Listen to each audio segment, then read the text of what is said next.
안녕하세요. 파산관제인 홍인필 변호사입니다. 예, 오늘은 개인 파산 신청에 대한 법원의 재판 79에서 125쪽 이 부분을 한번 제가 살펴보겠습니다. 개인 파산의 어떤 파산 및 면책 신청 절차라든가 파산 신청에 대해서는 이제 제가 강의를 많이 했는데, 그래서 이제 개인이 그런 식으로 파산 면책을 신청했을 때 법원은 어떻게 재판을 하는지, 그 부분은 아마 일반인들이 많이 궁금해 하실 거예요. 어떤 플로어로 어떻게 재판을 하는지, 그게 가장 궁금한 사항이겠죠. 그걸 한번 살펴보도록 하겠습니다. 제1절 각하 기각결정이 나옵니다. 1. 각하 개인 파산의 신청권자는 채권자 또는 채무자에 한정되죠. 법 제294조 제1항이 있습니다. 그런데 신청인이 채권자임을 주장하면서도 채권의 존재를 소명하지 않는 때와 같이 신청인을 법에서 정한 신청권자라고 인정하기 부족한 경우가 있다. 이때는 신청인에 대해 보정명령을 내리고 보정에 불응하거나 보정 내용에 의하더라도 적법한 신청권자라고 인정하기 부족하면 파산 신청을 각하합니다. 자격 자체가 안 되는 거죠. 회생 절차 개시 결정 또는 개인 회생 절차 개시 결정이 있는 때에는 여기서 중요한 게 있죠. 회생이나 개인 회생은 절차 개시 결정이라 그러죠. 근데 파산에서는 파산 개시 결정이라는 용어를 쓰는 게 원래 맞는데 일본에서는 그렇게 돼 있죠.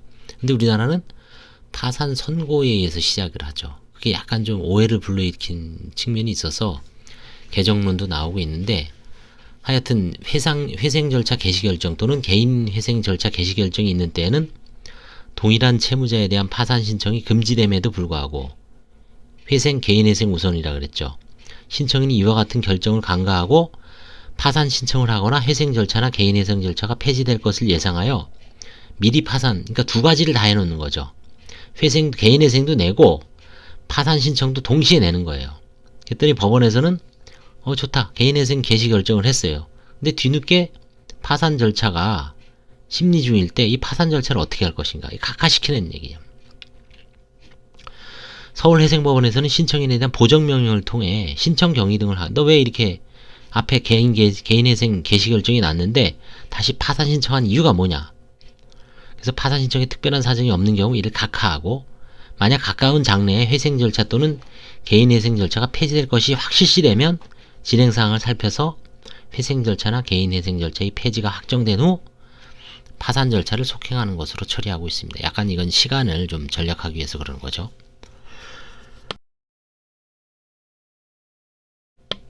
그 다음에 채무자가 파산 신청 후 사망하였는데 채무자의 상속인들이 파산 절차 속행 신청을 하지 않는 때에는 상속인들에게 파산 절차를 속행할 것을 명합니다. 이 파산 절차를 속행할 것을 명하고, 상속인들이 속행 신청을 하지 않는 경우 그때 각하합니다. 그래서 각하하는 사유는 그러니까 이거는 이제 사실 법원에서 신경 쓸 거지 일반인들은 그렇게 신경을 안 쓰죠. 일단 뒤밀어 신청을 내놓는데 그래도 좀 정확하게 알아놓을 필요가 있습니다. 어느 때 각하되고 어느 때 기각되느냐. 각하는 자격 자체가 안 될 때, 채권자 파산 신청에 보정명령을 내렸는데 채권자는 이제 애매한 경우, 그 다음에 두 번째, 개인 회생 절차나 일반 회생 절차를 신청하고 파산 신청을 중복으로 하는 경우, 근데 먼저 회생이나 개인 회생이 개시 결정이 난 경우, 뒤에 있는 파산은 이 법 조항에 반하죠. 그래서 금지가 되니까 각하. 그 다음에 세 번째는 채무자가 파산 신청 후 사망했는데 상속인들이 속행 명령에 응하지 않을 경우 각하하고 있습니다. 그 다음에 채무자가 종전에 파산 선고를 받았으나 면책 신청 기간이 도가 등으로 면책 결정을 받지 못한 경우, 또는 면책 기각 결정이나 면책 불허가 결정이 확정된 후 면책을 받기 위해 동일한 파산 원인으로 재차 파산 신청을 하는, 이걸 뭐라 그랬습니까? 제도의 파산이라고 그랬죠. 제도의 파산 신청은 허용되지 않으므로 제도의 파산은 이를 각하합니다. 그래서 총 각하하는 게 4개가 나오죠. 이런 게 이제 옛날에 참 우리 민법이나 이런 이제 뭐 형법도 마찬가지고 헌법도 공부할 때 객관식 시험이나 이런 걸로 나오기 참 좋죠. 지금 우리는 시험 공부하는 게 아니기 때문에 가볍게 그냥 이럴 때는 각하하고, 일반인들은 사실 알 필요조차 없죠. 법조인들, 법률가들만 정확하게 알고 있으면 됩니다. 이게 이제 각하는 4가지가 있다 그랬죠. 자, 그럼 기각은 뭔가? 파산신청 기각사유 309조에 나와 있습니다. 구파산법에는 파산신청 기각에 관한 규정이 없었기 때문에 신청인이 절차를 성실히 이행하지 않거나 파산 절차를 남용하는 경우에도 법원이 이를 적절하게 통제할 수 있는 근거가 마련되어 있지 않았습니다. 당시 실무에서는 파산 절차의 남용으로 파산 선고를 함이 부당하다고 보일 경우는 신청인에게 파산 신청 취하를 권하거나 일단 파산 선고를 한 후 면책을 불허하는 방법으로 문제를 해결했다고 합니다. 근데 법은 309조를 신설해서 개인 파산 절차가 당사자의 주관적 사정에 따라 중대한 영향을 받거나 남용되는 것을 방지함으로써 정직하고 성실하거나 불운한 채무자의 새로운 출발을 도모하는 것을 목적으로 개인 파산 제도의 사회적 기능이 정상적으로 발현되도록 하려는데 그 의의가 있다. 법 제309조 기각사유에 대한 개발적 검토. 언제 기각하느냐? 1. 절차 비용의 미납. 제1장 1호에 있습니다. 예를 들어서 절차 비용이라는 건 인지대, 송달료, 파산관제인 선임 비용입니다. 이거를 판사가 내라고 했는데 내지 않아요. 그러면 기각시키고 있습니다. 두 번째, 회생 절차 또는 개인 회생 절차에 의한 처리. 1항 제2호. 누누이 강조하지만 개인 파산은 최후의 절차고 파산은 개인 회생이나 일반 회생 절차가 우선한다 그랬죠. 그래서 동일한 채무자에 대해 법원의 회생 절차 또는 개인 회생 절차가 계속되어 있고 그 절차에 의하는 것이 채권자의 일반 이익에 부합하는 때에는 법원은 파산 신청은 기각할 수 있습니다. 그래서 파산 왜 기각시키냐면 회생 절차하고 개인 회생 절차가 그 변제 계획이 그래도 갚겠다는 거 아닙니까? 그쵸? 더 유리할 수가 있죠. 채권자에게. 파산은 갚지 못한다는 거거든요. 그래서 한 번에 다 일거에 면책을 하는 거고 채무를 면하는 거고, 회생 절차와 개인 회생 절차는 5년에서 지금 이제 3년이죠. 개인 회생은 3년에서 원칙이 3년이고 5년을 초과하지 않는 범위고 회생 절차는 10년입니다. 이제 그 기간 동안 분할 변제를 하면 나머지 채무를 다 면책을 해주는 거죠. 그런데 파산 신청이 기각된 후 회생 절차 또는 개인 회생 절차가 폐지되면 채무자가 다시 파산 신청을 하여 동일한 절차를 반복해야 하는 문제가 있죠. 그래서 이 규정을 적용하면 신중해야 한다. 서울회생법원의 실무는 파산 절차 계속 중 해당 절차나 개인 회생 신청이 있으면 그 진행 상황을 살펴서 만약 인가 전에 폐지가 되면 파산 절차를 속행하고 회생계획이나 변제계획이 인가되면 파산 절차의 시효를 이유로 기타 종국으로 처리하고 있다. 그래서 사실은 그냥 파산을 신청을 하고 파산이 개시 중인 상태에서 개인 회생이나 회생을 그 처리에 따라서 파산 절차를 이제 처리하고 있는 거죠. 그 다음에 이제 파산 원인이 부존재 제1장 제3호. 채무자에게 파산 원인이 존재하지 않은 때는 법원은 파산 신청을 기각할 수 있다. 법 제305조 제1항에서 파산 원인을 규정하는 채무자가 지급을 할 수 없는 때, 지급불능이란 채무자가 변제 능력이 부족하여 즉시 변제하여야 할 채무를 일반적 계속적으로 변제할 수 없는 객관적 상태를 말합니다. 이게 대법원 판례입니다. 채무자가 지급을 정지한 때는 법인에서도 그랬죠. 지급불능으로 추정한다 그랬죠. 지급정지는 지급불능으로 추정한다. 채무자가 현재 보유하고 있는 자산보다 부채가 많아요. 지급불능 상태가 아니라고 판단하기 위해서는 채무자의 연령, 직업 및 경력, 자격 또는 기술, 노동 능력 등을 고려하여 채무자가 향후 구체적으로 얻을 수 있는 장래소득을 산정하고 이러한 장래소득에서 채무자가 필수적으로 지출해야 하는 생계비 등을 공제하여 가용소득을 산출한 다음 채무자가 보유자산 및 가용소득으로 즉시 변제해야 할 채무의 대부분을 계속적으로 변제할 수 있는 객관적 상태에 있다고 평가할 수 있어야 합니다. 그래서 채무자가 젊고 건강하다거나 장래소득으로 채무를 일부라도 변제할 수 있을 것으로 보인다는 등의 추상적 주관적 사정에 의해서 함부로 지급불능 상태에 있지 않다라고 단정해서는 안 된다는 게 대법원 결정입니다. 친족이 수입이 있다고 하더라도 그 친족이 채무자에 대하여 보증인이 지위에 있다거나 스스로 채무자의 채무를 이행할 의사를 보이는 등 특별한 사정이 없는 한 채무자의 파산 원인에 고려할 수는 없습니다.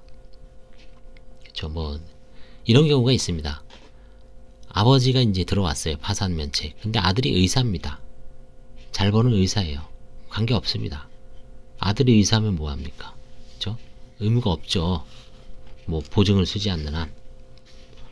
뭐 아들이 뭐 변호사, 판사, 검사, 아니면 소득이 많은 직종, 뭐 대기업 직원 마찬가지입니다. 아버지는 아버지고 아들은 아들입니다. 그런 것 때문에 오해를 해서 아유 아들이 잘 나가는데 나는 이게 파산 면책이 되냐? 전혀 하등의 지장이 없습니다. 오직 채무자 본인을 기준으로 합니다. 4. 신청인이 소재불명인 때.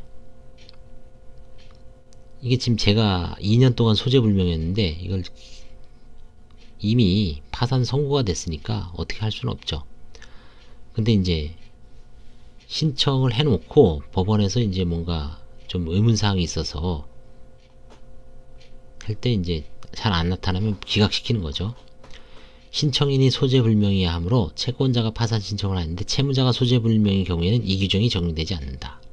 당연히 이때는 채무자 없이도 할 수 있습니다.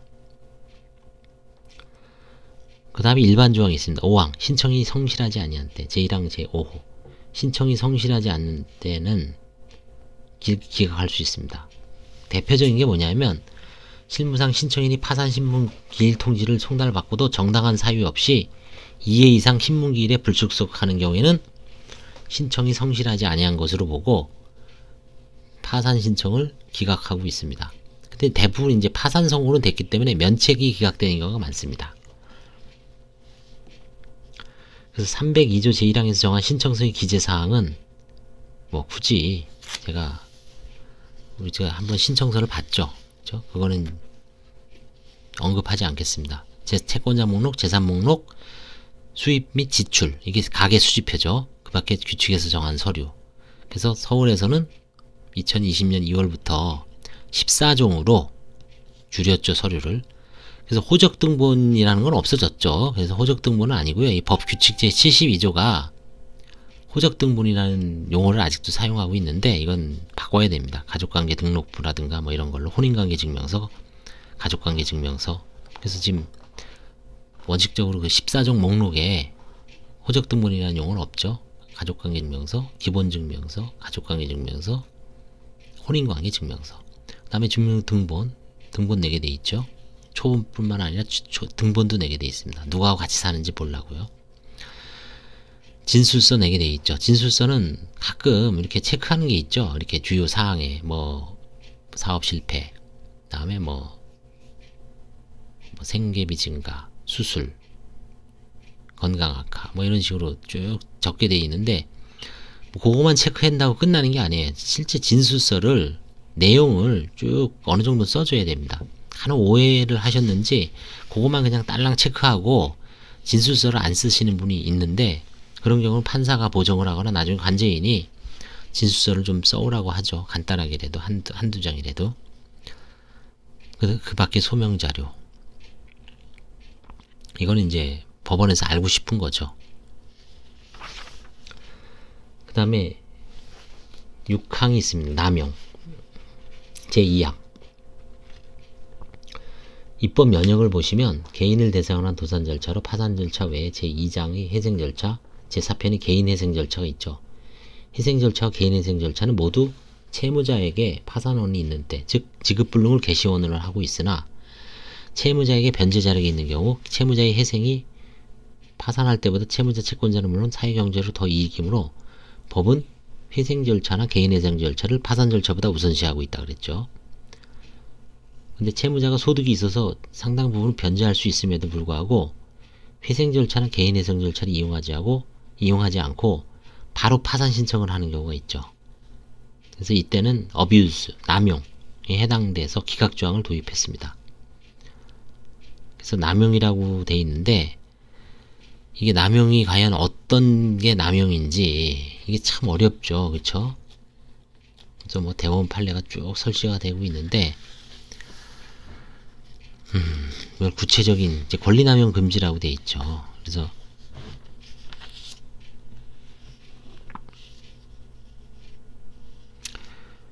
지금 이제 이거 한번 읽어드릴게요. 서울회생법원에서는 채무액이 다액으로서 파산 원인이 인정되기는 하지만 채무자가 전문직 종사자로서 현재 및 장래에 상당한 수입을 올릴 것으로 보이고 상당한 자산을 보유하고 있다는 점 등을 이유로 회생을 시도함이 없이 파산 신청을 한 것을 파산 절차의 남용으로 보아 기각한 예가 있다. 그래서 사실 뭐 의사분이나 어느 정도 좀 고정적인 안정적인 소득이 있는데 이럴 수가 있죠. 실패를 해서 채무가 몇십억이에요. 근데 돈은 잘 벌어. 의사로서 뭐 봉직이로서 지방에서 뭐 1,000만원 1,500만원 버는데 그 빚을 갚는 건 엄두가 안 나죠. 사실은 자기도 일단 먹고는 살아야 되는데 그런 경우에 바로 파산 들어오는 것보다는 일단은 회생을 통해서 채권자들의 어떤 그 동의 여부라든가 변제계획 수립에 대한 채권자들 입장에서 그렇죠. 이 사람 파산시켜버리면 한 푼도 못 받기 때문에 그래도 본인이 만약에 1,000만원 벌면 어느 정도 뭐 한 3, 400은 쓰고 한 6, 700, 5, 600은 5, 600으로 한 10년 갚겠다. 그럼 6억 갚는 거 아닙니까? 1년 6천씩. 근데 30 만약에 빚이 수십억이 한 4, 50억대. 근데 6억 아이 너무 적다. 그래서 계속 압박을 하면 동의를 안 해주죠. 3분의 2 동의를 얻어야 되죠. 그쵸? 67%. 근데 만약에 뭐 일부 채권자가 동의를 안 해서 50%뿐이 동의를 못 받았다. 그러면 회생 절차가 어떻게 된다 그랬어요? 폐지가 되죠. 그리고 나서 이 사람은 임의적으로 파산 신청을 할 수가 있습니다. 그런 경우에 그런 절차를 통해서 들어오면 어차피 이 사람은 회생해서 채권자들이 동의를 못 받았죠. 그러면 파산 절차는 파산 선고하고 면책을 해줄 가능성이 높아요. 근데 그런 거 없이 바로 회생으로 아니죠 파산으로 직행하면 판사 입장에서는 남용으로 기각한 가능성이 상당히 높다는 게 이제 이 교과서에 나옵니다. 그래서 그건 전문가들하고 잘 상의를 하셔야 돼. 그래서 이제 회생 절차를 먼저 한번 해보는 것도 중요하다고 좀 하나의 팁이라고 할 수 있습니다.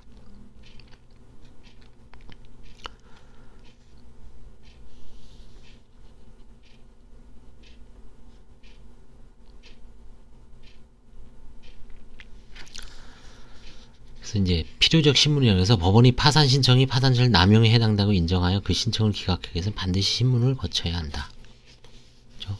이 신문도 안 하고 그냥 서류상으로만 딱 보고 기각시키면 이 절차나 이거 위법 재판이 돼서 뭐 항고 사유도 될 것 같습니다.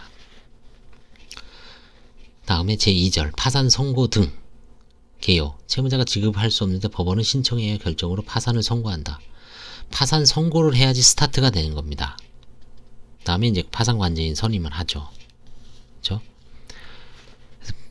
여기 보시면 개인 파산관제의 업무 흐름이 쭉 나옵니다. 뭐 1, 2, 3주 전에 어떻게 하고 1주 전에 파산 선고 당일은 어떻고 파산 선고 수일 내, 파산 선고 수주일 내, 제1의 채권자 집회까지. 다음에 채무 배당 준비, 채무 배당 이건 뭐 관제인 일반인들은 알 필요가 없죠. 배당할 재신이 없는 거고. 그래서 이제 주요 관심사를 한번 일반인 입장에서 한번 빨리 나갈게요. 파산 선고 전의 절차. 일단 예납 명령. 결국 돈 내라는 얘기죠. 돈 참 없는데 파산 신청을 했는데 변호사 비용 마련해서 법무사 비용 마련해서 근데 뭐 또 돈을 내라 그러냐. 이건 이제 관제인 선임 비용입니다.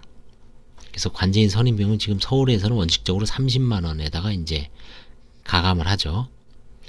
그래서 이제 원칙적으로는 개인 파산 예규에는 채무자 부채 총액을 기준으로 개인 파산의 예납액 기준액이 나와 있습니다. 1억 원 미만일 땐 150만 원, 1억에서 3억일 땐 200, 50씩 증가됩니다. 3억에서 5억일 때는 250만 원, 5억 원 이상일 때는 300만 원. 근데 사실 이게 부채 총액을 기준으로 하는 것도 좀 문제가 있죠. 부채가 많을수록 뭐 조사할 완전히 그냥 홀랑 망해서 특별히 조사할 게 없죠.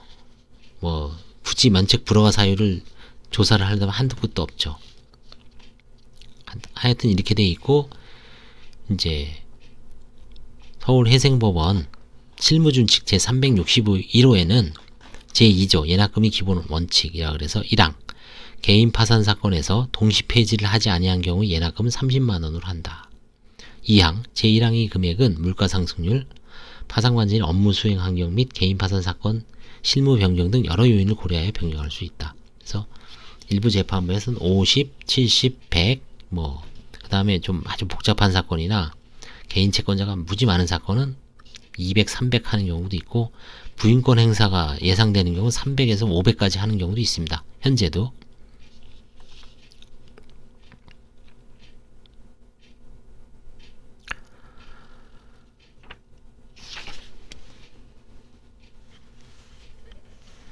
그래서 이 예납금은 이제 관제인이 보수로 지급되는 겁니다.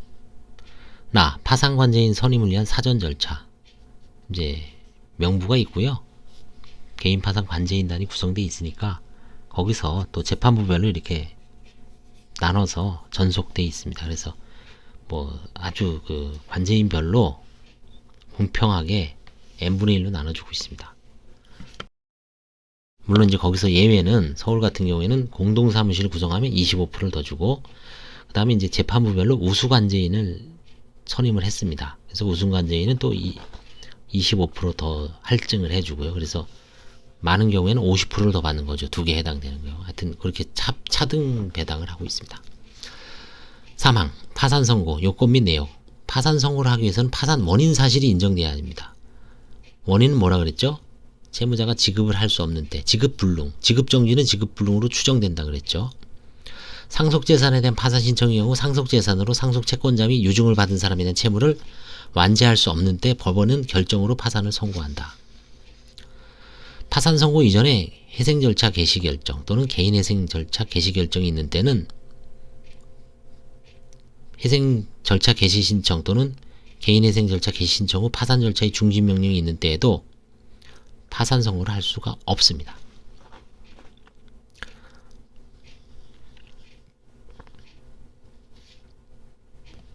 그 다음에 이제 여기 이제 파산 신청 기각 사유가 인정되는 경우라고 하더라도 법원이 반드시 파산 신청을 기각해야 하는 것은 아니고, 파산 신청의 경위나 채무자의 경제 상황 등을 종합하여 파산 선고를 할 수 있습니다. 그러니까 파산 선고를 하는 거는 판사의 어떤 재량이 상당히 강한 겁니다.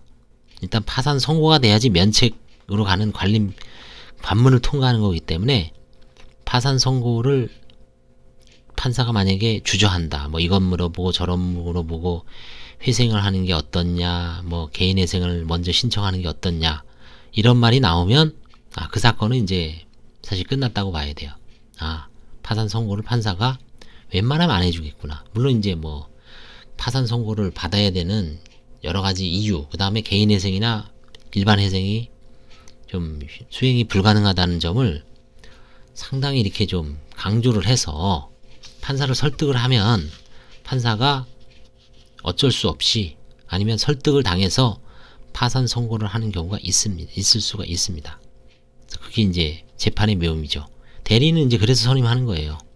대리인이 아무것도 안 하는 것 같지만 그게 그런 거 한 방으로 또 그냥 아주 결정적으로 물꼬를 트는 거죠. 판사가 좀 다른 시선으로 사건을 봤을 때 대리인은 이건 들어가면 별 문제 없이 파산 선고되고 면책됩니다라고 당사자를 설득을 해서 파산 신청, 돈을 받고 파산 신청을 과감하게 했는데, 판사가 영 기우뚱하면서 이것 내라 저것 내라 보정명령 내리고 뜸을 들이거나 아니면 신문 과정에서 취하를 권하거나 아니면 무슨 개인회생을 하는 게 어떻냐라고 하는 사건이 분명히 있을 수가 있습니다. 그러면 이제 꼬인 거죠. 그때 그냥 판사 말 듣고 알겠습니다라는 것보다는 당초에 파산 선고를 충분히 받을 수 있다는 어떤 대리인이 어떤 그거를 한번 발의를 해야죠. 설득을 해서. 파산 선고와 동시에 하는 결정은 뭐냐면, 이제 파산 선고 결정문을 보시면은 한 9가지인가 나옵니다. 1항, 2, 3, 4. 파산 선고, 이제 선고 결정을 하고 주문이 나오죠. 그 다음에 이제 파산 관제인을 선임합니다. 파산 관제인으로 누구를 선임하고 그 사람의 사무소가 이제 가로 열고 나옵니다. 그 다음에 이제 이 사건의 채권 신고 및 채권 조사기일로 이제 지정을 하죠. 채권 조사는 뭐냐면 채권을 시인할 것인지 제대로 된 채권인지 자격이 있는 채권인지 그걸 심사를 하는 겁니다. 관제인이 소멸시효가 지났는지 안 지났는지 이미 변제를 했는데 변제로 소멸된 게 아닌지 그 다음에 허위 채권인지 아닌지 그걸 다 심사하게 돼 있어요. 그 가장 중요한 절차죠. 왜? 확정 판결하고 똑같은 관제인이 일종의 판사의 역할을 하는 겁니다. 물론 이미 뭐 대부분 공정증서가 있거나 판결이 있기 때문에 그런 거는 뭐 예외 없이 아주 쉽죠. 근데 이제 차용증이 있는데 뭐 당사자는 갚았다든지 당사자는 또 나는 못 받았다든지 이렇게 막 다툼이 있는 경우가 있을 수가 있죠. 그러면 이제 재판을 해봐야죠. 관제인이 이의 제기를 하면 법원에서 이제 재판을 합니다. 샘플이 있네요. 8가지. 채무자 누구네요? 파산을 선고한다. 변호사 땡땡땡 생년월일 주소를 파산 관제인으로 선임한다. 채권 신고 기간 및 채권 조사기일은 추후 지정한다.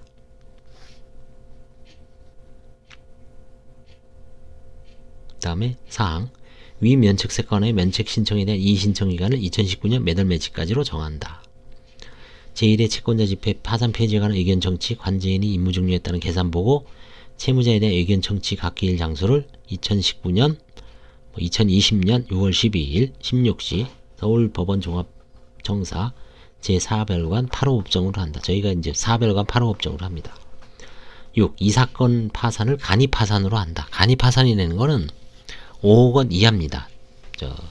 채무자의 재산이 5억 원 이하인 경우에 이제 여러 가지 특칙이 있어요. 좀 뭐 이렇게 기일을 다 병합해서 제기할 수 있거나 채우배당 한 번만 하면 된다거나 뭐 그 다음에 뭐 공고 가름 같은 거를 한다거나 특칙이 있는데 그건 나중에 이제 한번 나옵니다. 그래서 이제 실무에서는 이걸 이제 나눠주고 뭐 이런 걸 쭉 이제 정해입니다. 그래서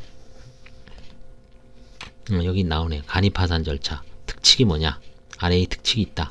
제1의 채권자 집회의 기일과 채권조사의 기일이 원칙적 병합죠. 그 다음에 감사위원을 두지 않습니다. 제1의 채권자 집회의 결의와 채권조사 및 계산보고를 위한 채권자 집회의 결의를 제외하고는 법원의 결정으로 채권자 집회의 결의에 가름하고 있습니다. 원칙적으로 1회 배당만 하고 있습니다. 채우 배당 한 번이죠. 그 다음에 공고 가름 결정. 송달해야 할 주소를 알 수 없거나 규칙이 정하는 때에는 공고로서 송달을 가름할 수 있다. 일종의 공시송달 비슷한 겁니다. 규칙이 정하는 사유란 도산 절차의 진행이 현저하게 지연될 우려가 있는 때를 의미합니다. 그 다음에 이제 파산 선고 당일의 절차는 관제인이 이제 채무자들한테 설명을 하죠. 서류 같은 거 어떻게 내고 뭐 그 다음에 이제 관제인 선임증 받고요. 그 다음에 이제 서울회생법원에서는 신용교육을 하고 있습니다. 신용교육. 그 다음에 뭐 이제 직업교육도 옛날에는 했었죠. 그래서 하여튼 신용교육이 핵심입니다.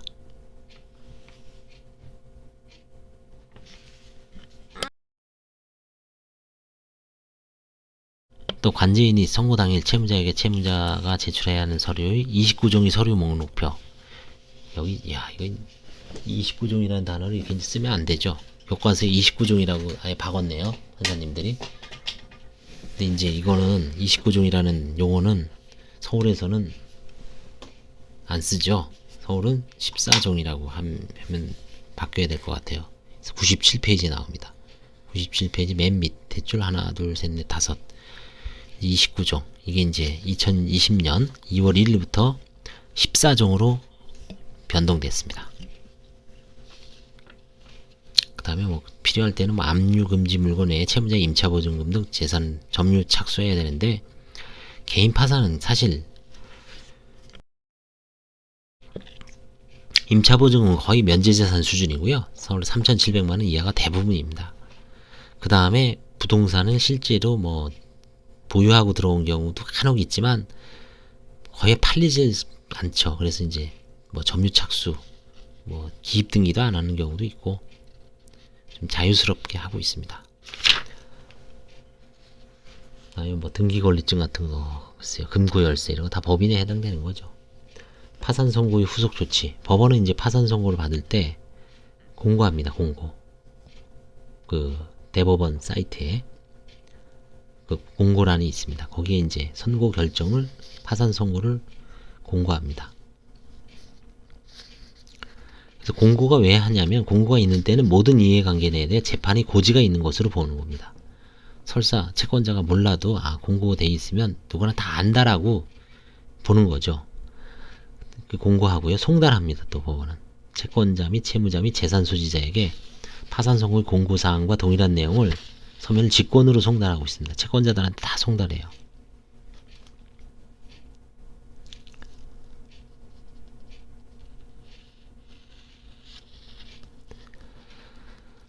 그 다음에 검사한테 통지 안 되는데 이런 건 뭐 특별히가 없습니다. 그 다음에 사항, 우체국의 통신 제한 통착. 이거는 이제 여기 교과서는 현재 서울회생법원의 현행 파산 실무는, 개인 파산 실무는 파산관제인이 선임되는 모든 사건에서 통신 제한 촉탁을 실시하고 있다라고 돼 있는데, 이제 이거는 바뀌었죠. 2020년 1월부터 관제인이 원하는 경우, 신청하는 경우에만 해주고 있습니다. 그 다음에 파산 등기 등록의 촉탁. 법원 사무관 등은 이게 채무자에게 파산 재단에 속하는 재산 권리에 관한 등기, 등록, 자동차나 부동산이죠. 직권으로 지체 없이 촉탁서에 파산 결정서의 등본을 첨부하여 파산 선고 등기를 촉탁합니다. 이게 법원 사무관 등이 하는 겁니다. 법원에서 하는 게 아니에요. 그래서 파산관제인은 채무자에게 등기 등록이 된 권리가 있으면 법원에 파산 선고 기입 등기 촉탁을 신청하여야 한다. 근데 뭐 이거 사실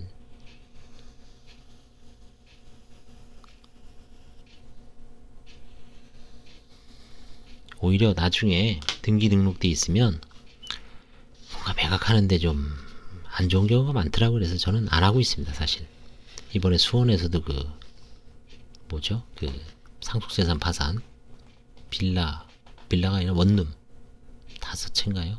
5채를 팔아야 되는데,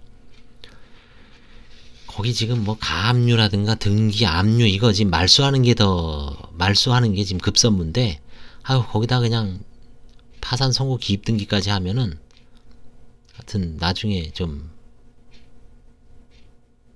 안 좋을 것 같아서 그냥 안 하고 있습니다. 그래서 이제 오직 깨끗하게 정리해서 뭐 경매를 놓거나 등기 등록, 관제인이 파는 거 다 알거든요. 물론 이제 그 사이에 이거 왜 하냐면은 안 해놓고 채무자가 홀락 팔았을 때 문제입니다. 팔았을 때. 그러면 관제인이 선관주의무상 손해배상 해줘야 되죠. 그런 경우가 없다고 할 수가 없습니다. 있습니다. 간혹 세상에 워낙 많은 사람들이, 이상한 사람들이 있기 때문에 관제인도 그런 경우에 아주 당하는 경우가 있습니다. 그래서 원칙적으로는 등기 등록 촉탁을 해야 됩니다. 여기 나오죠. 구파산법에서는 등기 촉탁의 주체가 법원이었으나 현행법에서는 법원 사무관도로 바뀌었으므로 파산선고 등기 촉탁이 지연되는 일이 없도록 주의할 것이다. 그러니까 관제인이 법원에다가 잘 피드백이 중요합니다. 관제인이 가만히 있으면 법원에서는 안 합니다. 이거. 파산 선고의 효과, 이게 이제 가장 중요하죠. 채무자의 재산 관계에 미친 효과. 일단 파산재단이라는 펀드, 파산재단이 성립합니다. 파산 선고에 채무자가 파산 선고 당시에 가진 국내의 모든 재산은 파산재단을 구성합니다. 그러니까 파산 선고로 인해서 채무자 개인의 어떤 모든 개별 재산들이 추상적인 의미에서 파산재단에 다 흡수가 되는 거죠. 그게 이제 이론적인 거죠. 관념적인 거죠. 채무자가 파산 선고 전에 생긴 원인으로 장래 행상할 청구권도 파산재단에 속한다. 뭐 예를 들어 퇴직금 같은 경우가 그렇죠. 파산 선고 당시에는 이제 아직 직장을 다니고 있었는데 선고 후에 뭐 몇 개월 후에 퇴직 예정이다. 그때 그 퇴직금이 발생하잖아요. 그런 경우에 이제 파산재단에 속할 수도 있고, 뭐 손해배상 같은 거, 사고는 전에 났어요. 뭐 파산 선고 전에 퇴직을 했는데 그 퇴직금은 파산 선고 몇 개월 후에 받는 경우 하나, 그 그 다음에 교통사고가 발생을 했는데 교통사고에 의한 손해배상 청구권으로 피해배상은 나중에 이제 훗날 발생하죠. 이런 경우 다 파산재단에 속하는 재산으로 볼 수 있죠. 다만 압류금지재산, 면제재산, 그리고 채무자가 파산 선고에 새로이 취득한 신득재산. 그래서 이거는 파산재단에 속하지 않는데 자유재산이라고 하죠. 그래서 파산 절차의 대상에서 제외합니다. 압류금지재산은 제가 여기 유튜브에 올린 게 있죠. 면제재산도 올렸죠. 압류금지재산은 민사집행법상 일단 주택임대차 보증금 서울 3,700만원, 그 다음에 예금 185만원, 그 다음에 보험해약환급금 150만원, 그런 건 다 압류금지재산이죠. 면제재산은 이제 신청을 하는 거죠. 1110만원까지 생계비 인정해주죠. 185만원 곱하기 6. 실무상 문제되는 압류금지 채권인데 대상은 다음과 같다. 법령에 규정된 부양료 및 유족부주료. 이거 압류 안됩니다. 그 다음에 채무자가 구호사업이나 제3자의 도움으로 계속받는 수입. 병사의 급료. 4. 급료, 연금, 봉급, 상여금, 퇴직연금. 그 밖에 이와 비슷한 성질을 가진 급여채권 2분의 1. 그 다음에 퇴직금의 2분의 1. 주택임대차보호법 108조 같은 법 시행령의 규정에 따라 우선 변제를 받을 수 있는 금액. 각 조에 보시면 서울특별시는 3,700만원입니다. 수도권 정비계획에 따른 과밀 억제권력. 서울시 제외하고요. 세종특별자치시, 용인시 및 화성시는 3,400만원입니다. 세종, 용인, 화성 이 세 군데. 그 다음에 광역시, 일반 광역시죠. 안산시, 김포시, 광주시 및 파주시는 2천만원. 그 밖의 지역은 1,700만원입니다. 그래서 4단계로 나뉘죠. 3,700, 3,400, 2,000, 1,700. 이제 어떤 부동산 값이라든가 지역 격차가 이렇게 나는 거죠.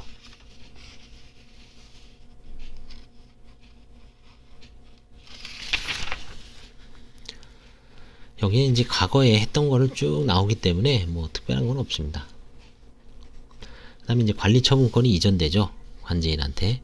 그 다음에 파산 선고 후 채무자의 법률행위 효력이 어떤가요? 파산 선고 후 채무자가 파산재단에 속하는 재산에 관하여 법률행위를 한 경우 팔아먹는 경우가 있죠. 자동차 같은 게 매매를 합니다. 파산 선고 후에.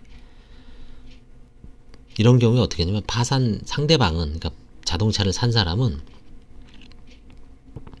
파산채권자에게 이를 대항할 수 없고, 파산 선고 후 채무자의 법률행위에 의하지 아니하고 파산재단에 속하는 재산에 대한 권리를 취득한 경우에도 상대방은 그 취득으로서 파산채권자에게 대항할 수 없다.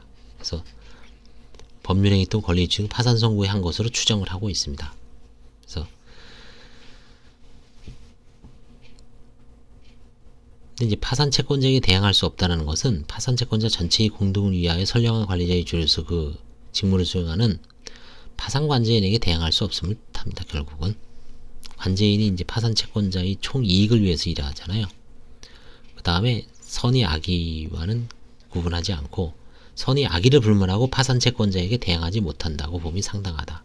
이게 지금 교과서에 나온 겁니다. 그래서 파산 선고 후에 채무자가 집을 팔거나 부동산을 팔았을 때 그때 매수인은 선의, 악의에 상관없이 관제인에게 대항할 수 없습니다. 다 무효가 되어버립니다. 그게.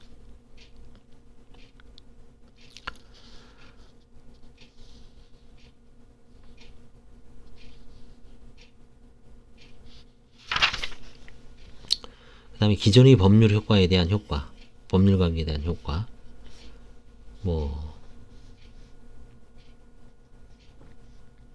여기서는 이제 민법 개정 개별 규정이 나오거든요. 파산 선고 당시 양 당사자의 채무가 모두 미이행 쌍무계약의 경우에는 파산관제인이 계약 이행 또는 해제에 관한 선택권을 가지죠. 파산관제인이 임의이행을 택한 경우 상대방이 반대채권은 재단채권이다. 이건 어려운 내용이니까 나중에 한번 보겠습니다. 대리권은 대리인이 파산으로 소멸하죠. 유임계약은 당사자 일방이 파산으로 당연히 종료하고, 그 다음에 사용자가 파산 선고를 받은 경우 고용기간이 약정이 있는 때에도 노무자 또는 파산관이 계약을 해지할 수 있고요. 소비대차, 임대차 이런 개별 조항이 쭉 나옵니다. 도급. 그 다음에 계속 중인 소송에 대한 효과. 원칙적으로 이제 중단되고요. 파산관계는 승계하죠. 수계. 소송이 중단. 파산 선고했으면 파산 선고 당시 계속 중이던 파산재단에 관한 소송은 파산 선고에 의해 중단된다. 이거는 소송 절차의 중단은 파산 선고 결정이 확정을 기다리지 않고 수소법원과 당사자의 인식 여부와 무관하게 파산 선고에 즉시 발생하고 1심뿐만 아니라 항소심과 상고심도 포함한다. 대리인이 있는 경우에도 중단되고요.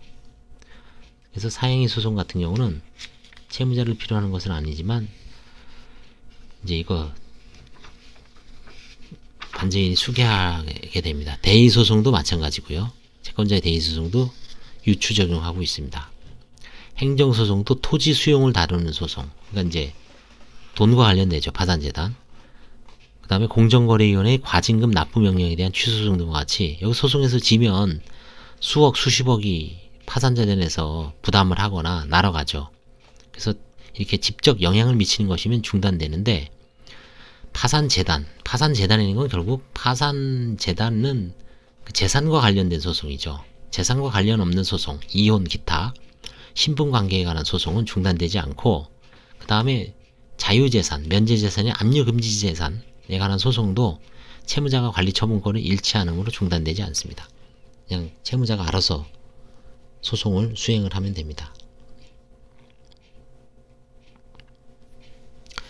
수수법원은 이러한 소송 절차의 중단을 간과하고 소송을 진행하는 경우가 있으므로 파산관제인은 파산 선고 직후 채무자가 당사자인 소송을 확인하여 저도 지금 다음 주에 보고서 쓰는 게 있는데 요즘 이제 코로나 사태 때문에 소송이 뭐 잘 진행이 안 되니까 좀 안심하고 있는데 사행위 소송이 있어요. 한 건인가? 빨리 이제 좀 사건 번호 내일 보고서 마지막으로 이제 접수하면서 그거 이제 법원에다가 이거 지금 현재 이 채무자 파산됐으니까 파산됐고 제가 파산관제인으로 선임됐습니다. 라는 정도만 하고 이제 절차의 진행을 스톱해 주십시오. 라고 이제 신청해 놓습니다. 그래 놓고 이제 시간을 좀 벌죠. 법원에서는 이거 그냥 급하게 이제 진행을 안 하죠. 그냥 이렇게 처박아 두죠. 그리고 나서 이제 제가 이제 수개하고, 그렇죠? 소송 절차 수개하고 서울회생법원으로 이제 이송하면서 사건을 싹 파악을 한 다음에 필요하면 거기서 이제 조정이나 화해 같은 걸 하고 그렇게 이제 시간을 벌어서 이제 하려고 지금 이제 염두에 두고 있습니다. 소송의 수개는 파산재단에 속하는 재산 그 자체에 관한 소송입니다. 이런 건 관제인이 소송을 수개해야 합니다. 347조 제1항. 수개 신청은 파산관제인은 물론 상대방도 할 수 있다. 그래서 간혹 관제인 상대로 하는 경우도 있습니다. 소송 수개 신청의 적법 여부는 법원이 직권조사사항으로서 조사의 결과 수개가 이유 없다고 인정되는 때는 결정으로 이를 기각하여야 하나 이유가 있을 때는 별도의 재판을 할 필요 없이 그대로 소송 절차를 진행할 수 있다. 파산 선고 전부터 소송대리인이 선임되어 있는 경우는 기초가 된 위임계약은 파산 선고 실효가 되므로 대리권도 소멸되고 다시 만약에 그 변호사가 아니면 관제인도 그 변호사가 계속하게 하는 게 맞겠다 싶으면 다시 위임계약을 체결해야 합니다. 그리고 대리권도 다시 내야 될 거예요. 위임인은 이제 관제인이 되죠. 법원의 허가를 받아야 되죠. 변론 종결 후에 파산이 선고되어 소송 절차가 중단되었다 하더라도 법원은 수개 절차 없이 판결을 선고할 수는 있다고 합니다. 민사소송법 제237조 제1항. 상고이유서 제출기간이 경과하거나 상고이유서를 제출한 후에 소송 당사자가 파산 선고를 받은 때는 상고법원은 상고장, 상고이유서, 답변서, 기타의 소송 기록에 상고가 이유 있다고 인정된 경우에는 수개 절차를 거치지 않고 변론 없이 원심 판결을 파기하고 사건은 원심 법원에 한송하는 판결을 할 수 있다.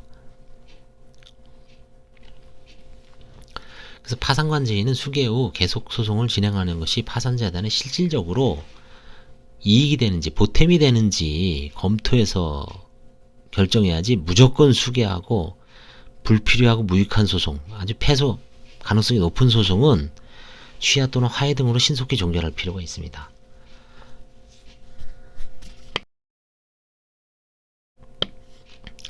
근데 사실 이게 뭐 패소할 수 있는지 이게 참 판단하기가 어려운 사건도 있죠. 그랬을 때는 대부분 일단은 좀 수개를 해놓고 수개를 하는 게 원칙 같아요. 예전에 이제 뭐 그런 설문조사한 것도 있는데 수개를 하는 게 원칙입니다. 파산관제인 소송을 수개한 때는 대항 요건의 흠결, 부인권 행사, 통정 허위 표시, 사기 강박에 의한 의사 표시 등에 의한 선의 제사 함자 항변 등 관제인 고유의 공격 방법을 제출할 수 있다. 관제인이 제3자가 됩니다. 당사자가 아니에요.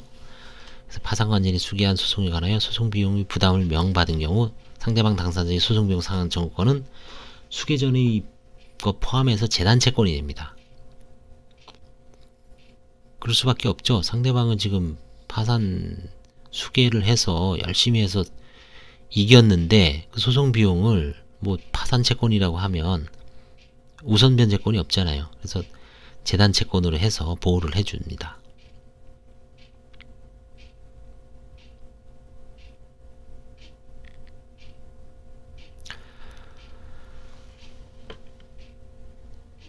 파산관제인이 수개한 소송이 수개 전 당사자가 지출한 비용은 이에 해당하지 않습니다.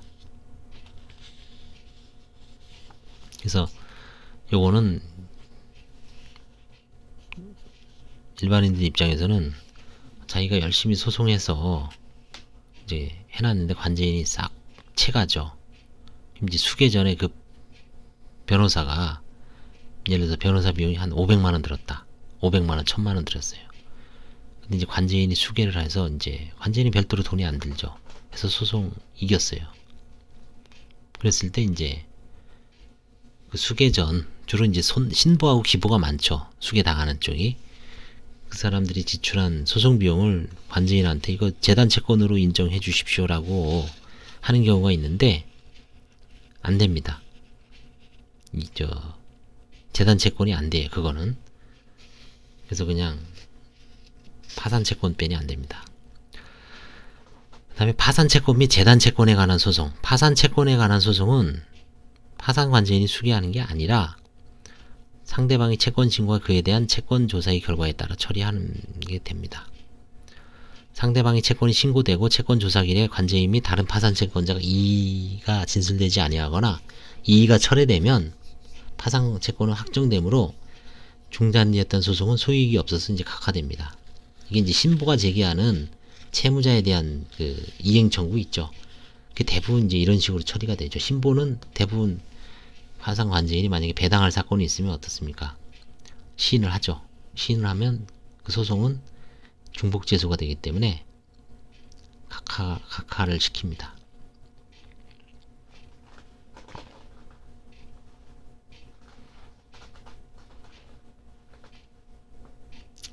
그 다음에 채권자 대의소송, 채권자 취소송. 채권자 대의소송, 채권자 취소송이 중단된 경우 파산관제인은 원고 측을 수개합니다. 원고 측을. 그래서 파산관제인이 이제 이 채권자 취소송은 전형적인 절차에 의하죠. 일단 중단, 그 다음에 수개, 부인권 행사, 소송 이송. 이 네 가지의 어떤 일련의 절차를 아주 기계적으로 반복을 하죠.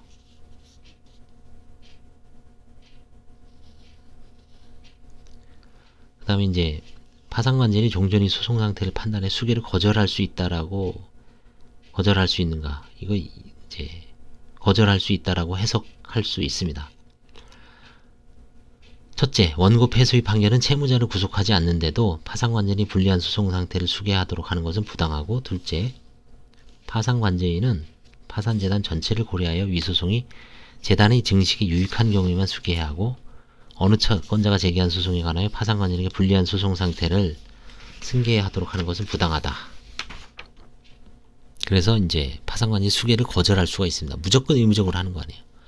파산관제인이 수개를 거절한 경우 기존 채권자 취소송은 파산절 종료일까지 중단되고, 그 후 파산 절차가 종료되면 수개 절차를 거칠 필요 없이 바로 기존의 채권자 취소 소송의 원고인 채권자에 의해서 당연히 소송 절차가 수개된다고 본다. 이 경우 채권자 취소송이 채권자인 원고가 지출한 소송 비용은 재단 채권에 속하지 아니한다.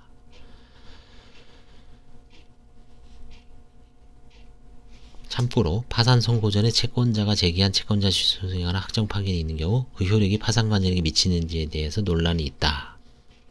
항상 문제가 되죠.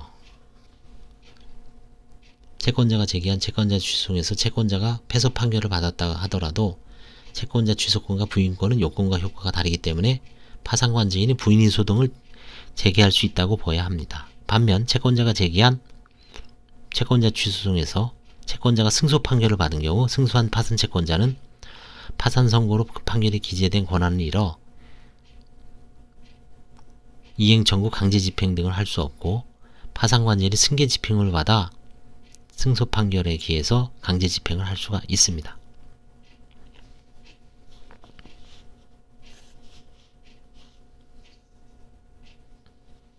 그래서 이런 경우가 많습니다. 이제 기보, 신보와 관련돼서 사행소송을 열심히 하죠.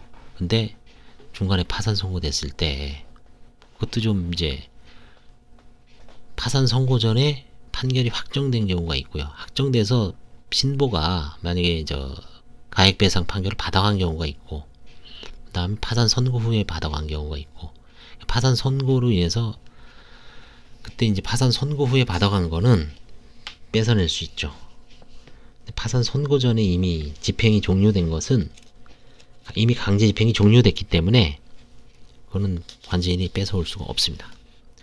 소송 수계 전 또는 수계 후 파산 절차가 종료되는 경우,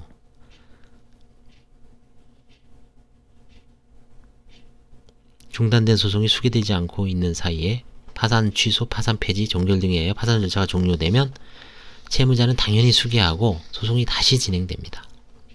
이 경우 수계 신청은 필요치 않고 당해법원은 파산 절차 종료의 증명이 있으면 다시 기일을 지정하여 소송을 진행하면 되고 별도로 수계 여부에 대한 재판할 필요가 없다고 합니다. 행정사건 절차. 파산재단 소속 재산에 관하여 파산 선고 당시 행정청의 사건이 계속되어 있으면 절차는 파산관제인이 한 수계 또는 파산처의 종료가 있을 때까지 중단이 됩니다. 이것도 이제 돈에 관한 소송이죠. 그 다음에 채무자의 신분 등에 대한 효과는 어떨까요? 설명 의무. 채무자 또는 상속재산에 대한 파산의 경우 상속인, 대리인, 상속재산 관리인 및 유언집행자는 파산관제인 요청에 의하여 파산에 이르게 된 사정, 파산재단, 환치권, 별채권, 부인권 등 파산에 관하여 필요한 설명을 할 의무가 있습니다. 설명 의무 위반 죄로 658조라 그랬죠. 늘 강조하죠. 제가 1년 이하의 징역 또는 1천만원 이하의 벌금에 처해지고 당연히 또 형사처벌 외에 면책 불허가 사유가 된다 그랬죠. 658조. 이건 564조 제1항 제1호. 그 다음에 구인하는 경우 없이 넘어갔습니다. 통신 비밀이 제한. 채무자는 파산재단과 관련이 없는 것의 교부를 파산관제인에게서 요구할 수 있다. 그쵸? 예를 들어서 이제 통신 비밀이 제한이 있는데 우편물을 관제인이 검열을 하는데 그래서 이제 필요 없는 게 뭐 일반 편지죠. 편지. 뭐 예를 들어서 세무서라든가 법원 이런 데서 온 거는 당연히 열어볼 수 있고요. 뭐 교도소에서 온 거라든가 개인의 어떤 사신 이런 건 당연히 교부를 해줘야죠. 그 다음에 이제 가장 중요한 게 파산 채권자에 대한 효과. 개별 집행이 금지. 파산 선고의 파산 채권자는 개별적인 권리 행사가 금지되고 파산 절차에 참가하여서만 만족을 얻을 수 있습니다. 이게 법제 424조입니다. 채무자의 자유재산에 대한 강제집행도 금지되며 이미 개시되어진 강제집행 보전처분은 실효합니다. 348조 제1항입니다. 파산 채권이 등질화. 파산 선고가 있으면 금전에 의한 배당이 가능하도록 비금전 채권은 금전으로 평가합니다. 금전화. 법제 426조 제1항. 한번 선고 시에 변제기가 도래하지 않은 채권은 일률적으로 변제기가 도래한 것으로 봅니다. 현재화. 법제 425조. 이거를 이제 균질화라고 합니다. 파산 채권이 등질화 또는 균질화라고 똑같이 만든다는 얘기죠. 돈으로 나눠줄 수 있게끔. 그 다음에 가장 중요한 게 라항. 파산 신청이 취하 불가. 파산 신청의 취하는 선고 전에 하나에 허용되고 파산 선고 후에는 모든 이해관계에 효력을 미치므로 확정 전이라 하더라도 파산 신청을 취하할 수 없다. 집단적 채무 처리 절차인 파산 절차에서는 채무자의 관리처분권 이전과 파산 채권자의 권리 행사 제약이 파산 선고로 인해 즉시 발견하기 때문에 이후에 파산 신청 취하를 인정하는 것은 불합리하기 때문이다. 일본 파산법은 제29조에 명문화했습니다. 근데 우리나라는 없죠. 그래서 해석론상 이렇게 해석하고 있습니다. 파산 선고 효력 발생 시기. 파산 선고 효력은 선고 시부터 발생합니다. 그래서 채무자 등에 대한 파산 선고의 통지가 송당을 불능되더라도 파산 선고 효력에는 영향이 없습니다. 간혹 파산 선고 결정문을 채무자가 안 받는 경우가 있어요. 근데 안 받는다 그래서 나 파산 선고 효력이 없다라고 주장하면 안 됩니다. 파산은 일단 선고 자체로서 효력이 발생합니다. 그 다음에 5항 동시폐지 의의와 요건. 동시폐지라는 거는 이제 파산 절차의 비용이 충당하게 부족할 때 법원이 파산 선고와 동시에 폐지 결정을 하는 겁니다. 동시폐지는 이제 최근에는 거의 없는데 이론적 유물로 남아 있습니다. 파산 선고 동시 폐지 결정 후의 조치 공고하고 송달합니다. 공고하고 송달 똑같습니다. 그 다음에 파산 선고에 한 차별적 취급의 금지와 예외. 차별적 취급의 금지 법 제32조의 2는 누구든지 이 법에 따른 파산 절차 중에 있다는 이유로 정당한 사유 없이 취업의 제한이나 해고 등 불이익한 처분을 받지 아니한다 라고 규정하고 있습니다. 그런데도 불구하고 150여 개의 법률에서 파산 선고에 대한 불이익한 규정을 두어 있었고, 그래서 이제 이게 2006년도에 이제 개정 법률로 신설되었다는데, 비록 회사의 사규나 취업 규칙에 파산 선고를 받는 것이 당연퇴직 사유로 정해져 있다고 하더라도 사용자는 근로자가 파산 절차 중에 있다거나 그 절차에서 파산 선고를 받았음을 이유로 해고하거나 감봉 등의 불이익한 처우를 할 수 없다라고 합니다.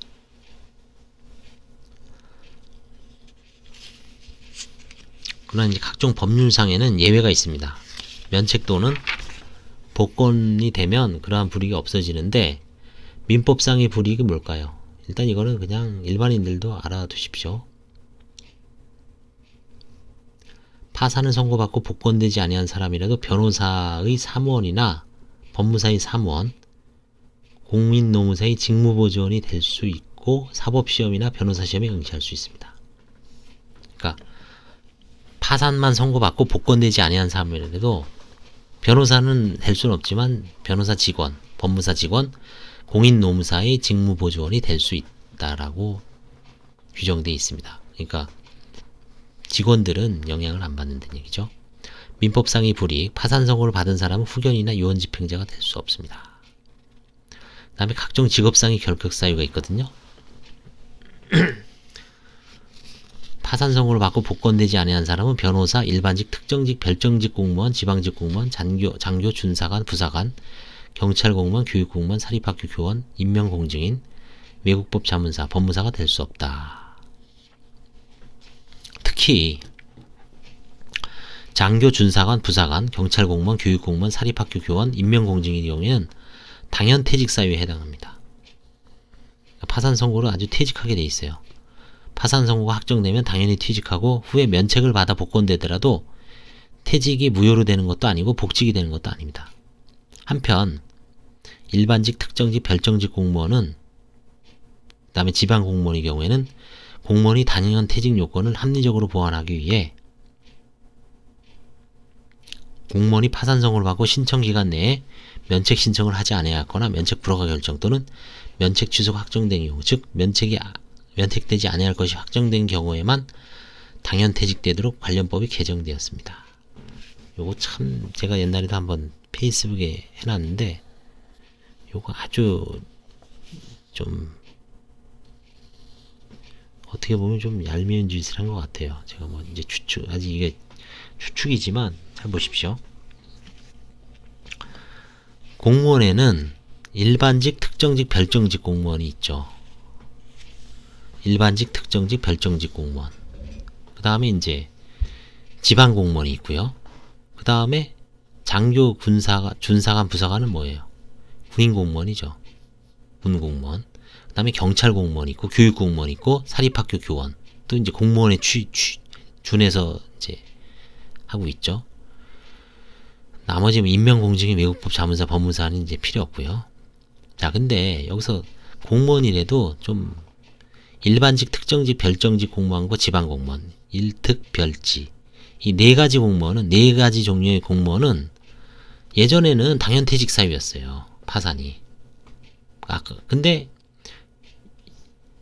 이제 면책되지 않는 경우, 확정된 경우 외 제하고는 당연퇴직이 아닙니다. 파산서. 그러니까 결국은 일반직, 특정직, 별정직, 지방직 공무원은 사실 지금 파산 선고를 받아서 복권까지 가면은 가능하다는 얘기죠. 공무원직을 계속 유지할 수 있는데 장교, 준사관, 부사관, 경찰 공무원, 교육 공무원, 사립학교 교원 이 공무원들은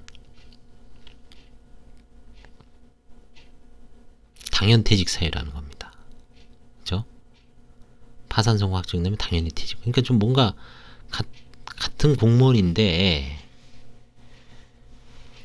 좀 차별을 해놨죠. 그래서 이걸 좀 정확히 구분해야 됩니다. 일반직, 특정직, 별정직, 지방공무원, 일특, 별지 이 네 개는 당연퇴직 사유가 아닙니다. 파산 선고가. 근데 군인, 장교, 준사관, 부사관, 군인, 경찰, 소방, 군인, 경찰, 교육, 사립학교 교원, 소방은 아직 아닙니다. 그래서 다시 한번 정리하면 장교, 준사관, 부사관, 군인공무원, 경찰공무원, 교육공무원, 사립학교 교원, 임명공직인 당연퇴직 사유입니다. 그래서 좀 왜 이렇게 개정을 했는지 모르겠어요. 개정 이유를 한번 참조를 해보면 되는데 2015년 5월 18일 날 국가공무원법 일부가 개정됐습니다. 지방공무원법하고 거기에 이제 일반직, 특정직, 별정직, 지방직 공무원은 이제 개정을 한 것 같아요. 그 밖에 결격 사유로 규정된 대표적인 사유는 결혼중개업자, 결혼중개업 운영자 및 종사자, 일반 경비원 및 경비지도사, 경비업 영위법인의 임원, 공인노무사. 공인노무사 있죠? 사자 들어간 직업, 공인노무사, 공인회계사, 관세사 있습니다. 그 다음에 뭐 이제 쭉 감정평가사 있어요. 변리사, 아이돌보미. 이거 아이돌보미를 뭐 이렇게 해놨을까요? 그렇죠? 행정사도 있습니다. 이거는 개별 법에 규정이 다 있거든요. 150개의 법률 다 뒤져봐야 됩니다. 그래서 자격이 제한되는 거고요. 그 다음에 각종 사업의 제한. 여기서 보면 사업도 뭐 많아요. 가축 분뇨 관련 영업 허가, 건설 폐기물 처리업 허가, 고압가스 관련 허가 및 등록, 대부업 등록. 대부업도 못해요. 세무사 등록도 못하고 다단계 판매업 등록도 못합니다. 그러니까 이 정도로 차별이 많은데 하여튼 교과서를 보시면 근데 실질적으로는 의미는 없습니다. 실제 법원에서 신원증명서에 할 때 파산 선고 받고 나서 바로 통지하는 게 아니거든요. 파산 선고 및 면책 사실을 한꺼번에 통지하기 때문에 통지할 때쯤에 벌써 자격이 살아나죠. 그래서 이걸 너무 제가 보기에는 없다라고 생각을 하십시오. 이 법 150개지만 이거 사문화된 조문이에요. 사실상. 극단적으로 변호사 같은 경우도 파산 선고를 하면 원래 변호사 자격 없잖아요. 근데 변호사 자격 없으면 변론 능력이 제한되거든요. 근데 서울회생법원에서 변호사의 자격을 심사하는 데가 어딥니까? 대한변협, 법무부죠. 감독을 받는 데가. 대한변협에서 하고 법무부, 지방, 예를 들어서 서울지방변호사에 통지 안 하죠. 대한변협 통지 안 합니다. 대한변협 통지 안 하면 법무부 몰라요. 그리고 나서 그 변호사가 이제 복권이 면책이 됐어요. 복권되죠. 그 사이에 이제 공백기간에는 원래 변호사의 자격이 없는 거잖아요. 그 사람이 원래 변론을 할 수가 없죠. 변호사 자격이 없으니까. 그 변론했다가 그게 무효가 될까요? 그 변호사가 경찰에 가서 유임장을 내고 그 피고인을 조사 입회를 하고 법정에서 변론을 했어요. 민사소송도 대리했습니다. 가정법원에 가서 가사소송도 대리했어요. 조정에 가서 참석을 했어요. 그 행위가 다 무효일까요? 취소할 수 있는 행위일까요? 그렇죠. 그런 문제가 있죠. 뭐 별 문제가 없다라고 보여져요. 다만 이제 여기서 제가 아까 얘기한 공무원들은 이제 천지 차이다. 공무원들이 왜 이렇게 차별을 했을까? 왜 군인하고 경찰 공무원하고 사립학교 공무원, 교육 공무원, 선생님들, 그 다음에 뭐 교육청 직원들, 왜 우리는 당연 퇴직 사유를 해놓고 국가공무원하고 지방공무원만 그렇게 쏙 개정을 했냐? 같은 공무원인데 헬려면 좀 다 해주지, 그쵸? 서운하겠죠.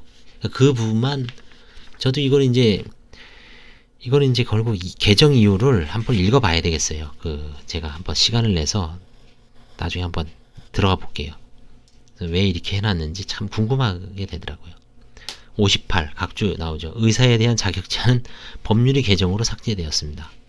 의사들이 뭐 열심히 로비를 했든지 정치자금을 많이 냈든지 하여튼 국회에서, 그리고 이제 의사의 어떤 파산이 본질적으로 파산했다 그래서 무슨 의료의 어떤 기술이라든가 여기에 무슨 영향을 받지는 않죠. 사실은 모든 작용이 그렇죠. 그래서 하여튼 공무원이 좀 문제가 되고 나머지는 큰 문제는 없습니다. 나머지는 몰라도 돼요.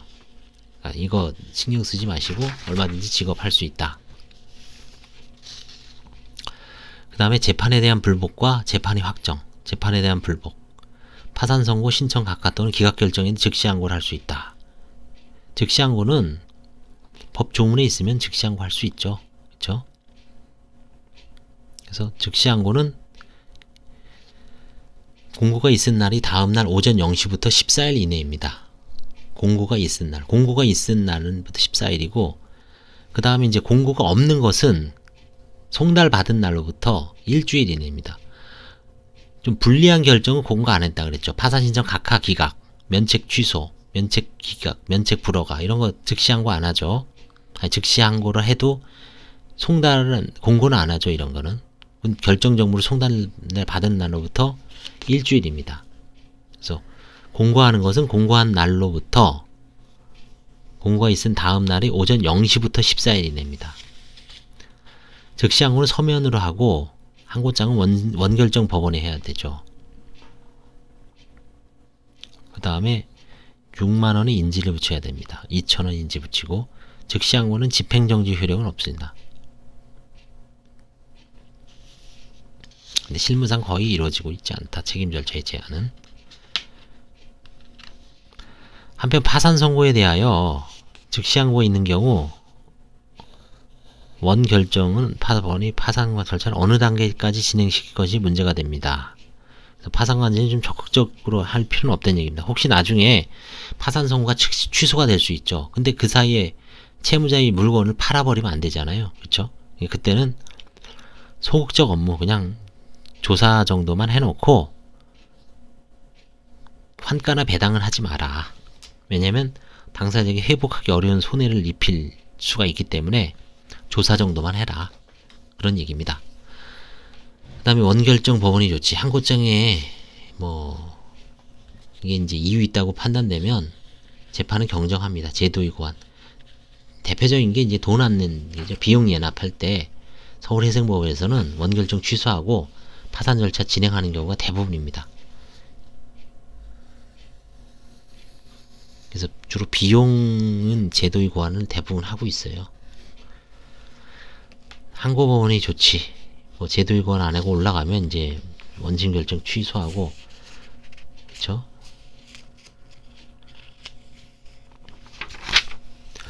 그 다음에 파산 신청에 대한 재판의 확정. 파산 신청에 대한 재판은 즉시 항고의 경과한 때에 확정한다. 즉 파산 선고는 관보의 14일 지나면은 확정이 돼요. 그래서 14일 지나면 어떻게 되냐면 이제 면책 같은 경우는 전자 거기서 이제 다 사라지죠. 그 다음에 각하 또는 기각 결정은 일주일 이내에 해야 되죠. 일주일 경과한 때. 이거 진짜 중요합니다. 일주일. 이거 2주일이라고 알고 14일이라고 알고서 아주 대리인이 사고 친 경우가 판사님이 얘기했다 그랬죠. 제가 파산부 판사의 시각에 벗은 그 유튜브를 보시면 제가 메모해서 해놓은 거 있죠. 이런 경우가 있다는 얘기입니다. 그래서 대리인들 상당히 조심해야 돼요. 제도의 파산도 허용이 안 되니까 얼마나 그냥 불이익을 받는 거예요. 그쵸? 자, 그 다음에 이제 일반인들이 가장 궁금한 게 파산 선고 확정 후의 처리. 등록기준지 확정통보. 등록기준지가 옛날에 호적지죠.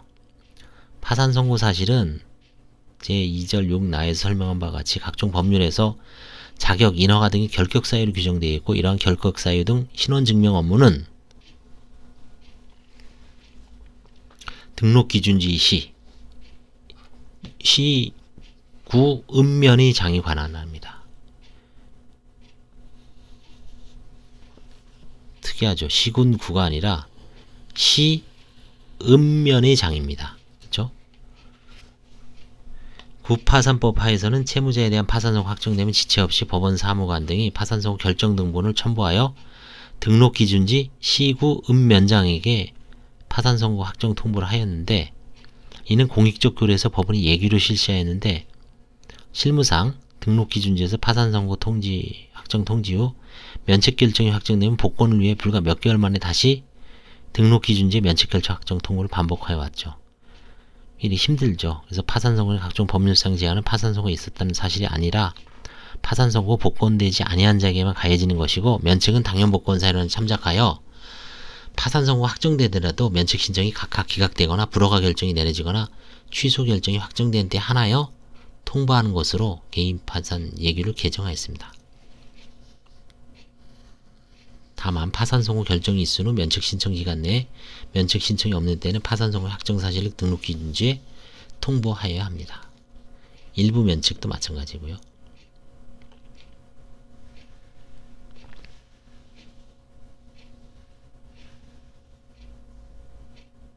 그래서 지금 현재는 복권되지 않은 자에게 가니까 면책이 각하나 기각되거나 불허가 결정이 되거나 취소 결정이 확정된 때 하나여 통보를 하고 있습니다. 등록 신원증명 업무에. 그 다음에 여기 4절에 면제재산이 나옵니다. 면제재산은 따로 이미 제가 설명을 했죠. 면제재산은 뭐 누누이 너무 강조해갖고 반드시 당사자가 신청을 해야 됩니다. 법원은. 그래서 파산선고부터 10살 이내에 판사가 결정을 해야 됩니다. 근데 대부분 지금 판사님들이 결정을 안 하죠. 신청을 해도. 그래서 관제인 이제 재량으로 이제 환가 포기할지 어떨지 이런 걸 이제 다른 재산을 조회하고 그 사람의 어떤 장애 정도, 소득 정도 이런 걸 종합적으로 해서 나중에 심도 있게 판단하고 있습니다. 왜냐하면 판사님이 이거 결정을 못하는 거는 뭐냐면 일단은 다른 관제인 보고서가 와야 되죠. 보고서가 와서 이 사람이 과연 전반적으로 봐야 되죠. 면책 불허가 사유가 있는지, 그 다음에 재산 혹시 있는 재산 다 어떻게 팔아먹었는지, 은닉한 게 있는지, 그 다음에 현재의 재산 수준은 어떻게 되고 현재의 소득은 어떻고 뭐 몸 병이 있는 건 있는지 없는지. 사실은 그런 모든 거를 종합적으로 판단을 해서 나중에 관제인한테 맡기는 게 낫죠. 그래야지 현명한 결론, 합당한 결론이 나오지. 파산 신청하자마자 부실 신청이 많잖아요. 부실 신청이 많은 상태에서 자기가 예금이 만약에 이 사람이 800만원 딱 있어요. 판사가 봤을 때 이 800만원에 1110만원 이하잖아요. 아, 그래 이 사람 어렵구나. 이거 그냥 너 면제재산 해라. 딱 결정을 내렸어.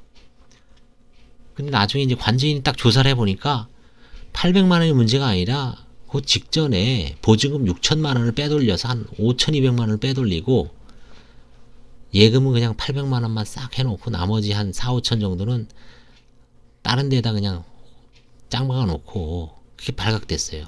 아니면 그걸 묵비를 해. 뭐 어디 빚도 갚은 것도 얘기도 안 하고 자꾸 숨기려고 그러고 허위 진술하고, 그리고 이제 봤더니 또 보험도 막 계약해서 또 특정 채권자한테 막 변제를 하고 차도 팔아먹고, 그럼 뭔가 이제 악성 채무자인데 그런 거를 판사가 기록에는 안 나타나죠. 왜? 기록에는 제대로 안 쓰거든. 그쵸? 기록에는 그냥 뭐 자기 채무 한 1억 됩니다. 어렵다는 것만 쓰고 지금 현재 재산 800만원 있으니까 이거는 면제재산입니다. 그쵸? 보험도 마찬가지. 보험 1,500이 있다 그러면 이 1,110만원 면제재산 해주십시오. 그래서 이제 제가 보기엔 그런 것 같아요. 이게 판사들이 원래는 면제재산 신청을 적극적으로 신청을 하고 허가를 해줘야죠. 그쵸? 10살 이내에 자동으로 그냥 축축축 기계적으로 나오면은 얼마나 좋아요. 근데 나중에 만약에 관제인이 2달 후에 조사를 했는데 그 면제재산 결정의 취지에 반하는 그런 행동이 일어나면 면제재산을 해준 의미가 반감되겠죠. 나쁜 사람한테 오히려 판사가 재산을 확실하게 그냥 면제재산 결정을 해주는, 공고해주는 그런, 해주는 거죠. 면제재산 결정이 오히려 더 독이 돼버리죠. 채권자들 입장에서는. 어떻게 그거 면제재산 결정 받으면 뭐라 그랬어요? free. 자유재산이라 그랬잖아요. 판사가 어떻게 보면 채무자의 그 나쁜 짓에 도장을 인증을 해주는 결과가 될 수가 있죠. 그쵸? 제가 추측하는, 생각하는 게 뭐 전체의 어떤 일부일 수는 있지만 이 면제재산 제도가 너무 조기 결정을 하고, 그쵸? 그 다음에 우리나라 같이 부실 신청이 많아요, 사실은. 뭐 제가 대리인을 욕하는 게 아니라 대리인도 그렇죠. 다 까발리면 처음부터, 그쵸? 패를 다 까지는 않죠. 하나하나씩 까요. 그쵸? 굳이 뭐 처음부터 자기가 다 까지는 않죠. 이것도 재판인데 밀고 당기는 거죠. 그쵸? 밀고 당기는 겁니다. 재판에서 처음부터 모든 걸 다 고지고대로 해서 다 깐다 그래서 자기한테 유리하게 나오는 경우는 없습니다. 그쵸? 오히려 되게 순진한 거죠. 그건 오히려. 그쵸? 하나하나씩 까죠. 그런 거기 때문에 면제재산 결정 취지가 제가 봤을 때는 오히려 법원에서 직권으로 할 수 있는 게 이제 추가돼야 됩니다. 그건 옛날에도 나왔죠. 그리고 기간을 반드시 파산 선고 시부터 10살 이내 할 의미가 없어요. 아니면 그냥 임시적으로 해주고 나중에 뭔가 취소할 수 있는 여지를 허위로 했다든지 아니면 뭐 뭔가 부적절한 게 발견됐을 땐 나중에 면제재산을 취소해서 채권자들한테 배당할 수 있게끔 그런 어떤 보완 조치만 있으면 얼마든지 판사가 일단 해주고, 그쵸? 나중에 뭔가 이상한 게 있으면 내가 취소할 수 있어. 그쵸? 바꿀 수 있게끔 판사의 어떤 권한을 강력하게 주면 뭐 괜찮을 수는 있죠. 근데 지금같이 파산 선고 후 10살 이내 면제재산이 신청을 해야 되고, 물론 이건 면제재산이라는 거는 기존의 어떤 파산재단에서 분리하는 거기 때문에 신속하게 하는 거가 좋지만 대부분 뻔하잖아요. 그렇죠? 부동산, 보험해약환급금, 예금 정도인데 아니면 뭐 퇴직금 정도, 매출 채권 다 있어요. 그렇죠? 면제재산에 대해서는 제가 이건 뭐 미주알 고주알 얘기 안 하겠습니다. 1110만 원이라 그랬죠. 그 다음에 주거용 건물은 3700, 3400, 2000, 1700. 그 다음에 보험해약환급금, 그거는 면제재산이 아니고요. 여기서 면제를 할 수 있는 건 하여튼 임차보증금하고 6개월간 생계비, 특정재산 1110만 원입니다. 여기 또 1100으로 나오지? 1110만 원 아닌가요? 이상하다. 1100으로 나오네.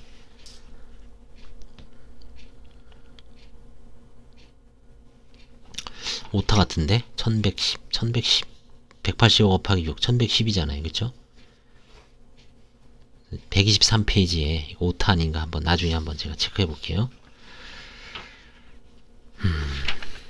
그래서 면제재산에 대해서는 제가 뭐 이렇게 주절주절 떠들어 봤는데 뭐 반드시 추측이지고 제가 견해지 뭐 정답이라고 볼 수는 없어요. 그냥 그런 면도 있지 않을까라고 지금 보고 있습니다.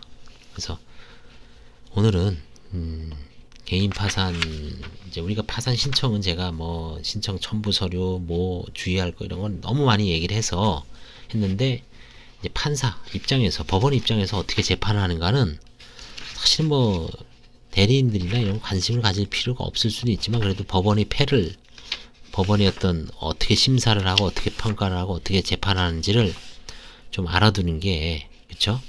좋죠. 일반인들 입장에서도 어느 때 기각하고 어느 때 각하하고 어느 때가 남용이고, 그 다음에 파산 절차의 흐름, 언제 소송 수기하고 이런 거를 대략 채권자 채무자도 다 알아놔야 돼요. 제가 아까 사행위 소송 얘기했죠. 거기 있는 채권자들은 이 사람 파산 채무자였는데 그럼 이 관제인이 언제 들어오는 거야? 이게 관심이 많죠. 그리고 자기네들은 막 지금 소송 진행 중인데 관제인이 들어오는지 안 들어오는지 궁금할 거 아니에요. 그럼 변호사 사무실에 가서 상담해야 될 거예요. 이거 지금 관제인이 수개를 안 하는데 이거 우리가 수개 신청을 할 수가 있어요? 없어요? 그렇죠? 지금 관제인이 너무 뻔한 소송이다 그러면 그 사람들이 이긴다, 패소할 것 같으면 나 거절할래. 자기한테 유리한 거죠. 그렇죠? 그래서 게임의 참가자인 채권자도 이걸 잘 알아야 되고 채무자도 잘 알아야 됩니다. 예. 그래서 오늘은 여기까지 하고요. 이제 다음에는 뭘 하냐면은 한번 볼게요. 개인 파산 관제인 사건의 처리 126에서 240조입니다. 이건 사실 이제 개인 파산 관제인 직무 편람이라고 있어요. 그거를 이제 요약하는 겁니다. 그리고 이거는 제가 이제 법인 파산에서도 법인 파산 관제인 사건의 처리 거기서도 아주 중복되는데 중복돼도 계속 반복하다 보면 뭔가 이제 도움이 되기 때문에 계속 할 것 같습니다. 그래서 사실은 여기서 이제 남은 것 중에서 이제 가장 중요한 게 뭐냐면 이거 봐요. 면책 신청에 대한 법원의 심리, 면책 신청에 대한 법원의 재판. 제가 면책 불허가 사유 얘기해 줬죠. 이거 사실 할 필요도 없습니다. 그때 한 걸로 충분한데 다시 한번 또 떠들어 보겠습니다. 그 다음에 이제 제가 좀 관심 두는 게 이거죠. 이제 가장 좀 이건 천천히 하겠습니다. 상속재산 파산 이게 가장 중요하죠.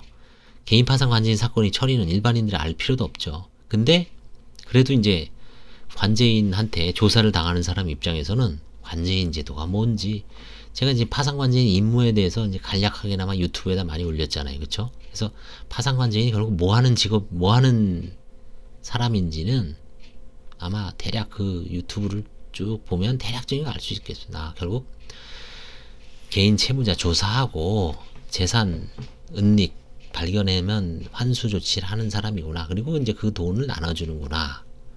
그 나눠주는 조사하는 절차 중에 개인 파산 채무자하고 그 주변 관계인들이 불이익을 받잖아요. 그쵸?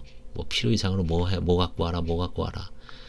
그래서 이제 갈등 요소가 있는데 하여튼 개인 파산 관제인 사건의 처리는 관제인 제도를 쭉 설명해 놓은 겁니다. 그 다음에 이제 가장 중요한 게 상속재산 파산. 그 다음에 여기서 이거는 이제 면책 불허가 사유를 다시 한번 리바이벌 하는 거예요. 이거는 7장 8장은 그래서 다시 한번 복습을 한번 해보겠습니다. 교과서니까 또 나름대로 도움될 만한 게 나올 수도 있고요. 그 다음에 복권이란 무엇이냐 이건 간단하게 하고 그 다음에 이제 제 10장 개인 파산 절차와 집행 절차. 여기서 지금 제가 아까 소송 중단은 소송 절차였죠. 집행 절차는 어떤 게 이거는 이제 나름대로 좀 중요합니다. 이것도. 그래서 요런 흐름으로 가다 보면 요거 이제 뭐 한 2주 내에 1, 2주 내에 제가 보면 한 4월 내에 이거 다 끝낼 수가 있어요. 개인 파산. 그 다음에 이제 뭐 개인 회생도 한번 개인 회생도 별거 아니죠. 그래서 개인 회생 절차 개관 신청부터 결정 전까지 개시 결정은 뭐냐.